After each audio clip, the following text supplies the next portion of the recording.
पापलेटला मी स्वच्छ धुवून घेतलं आहे. आता आपल्याला त्याला मॅरिनेट करायचं आहे. सर्व पीसेसवर लिंबू पिळून घेऊया. त्यावर हळद, मीठ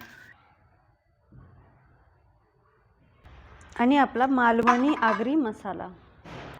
हा मसाला भरपूर तिखट असतो, त्यामुळे आपल्या आवडीनुसार ॲड करा.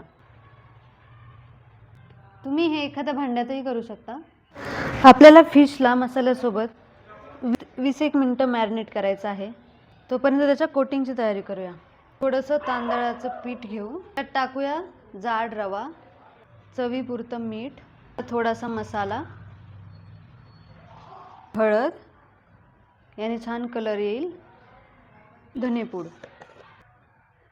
चांगलं एकजीव करून घेऊया. अंदाजे 20 मिनिटं झालेली आहेत फिशला मॅरिनेशनला ठेवून. आता तवा मी तापवून घेतला आहे. त्याच्यावर थोडंसं तेल टाकून घेते. ठेचलेलं लसूण टाकून घेते. फिशचे पीसेस रव्यामध्ये चांगले दाबून घोळवून तळून घ्यायचा.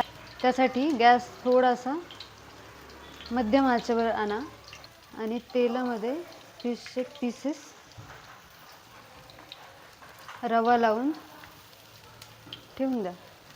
एका साईडनी 5 मिनिटं आणि दुसऱ्या साईडनी अंदाजे 5 मिनिटं मीडियम फ्लेमवर आपल्याला त्यांना भाजून घ्यायचं आहे.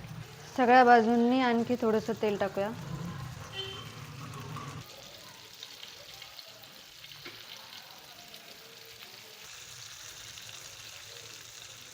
मासे व्यवस्थित शिजेपर्यंत आपल्याला त्यांना मंद आचेवर छान होऊ द्यायचं आहे. घाई करायची नाही. आपला क्रिस्पी आणि सुपर टेस्टी पॉम्फ्रेट फ्राय तयार आहे.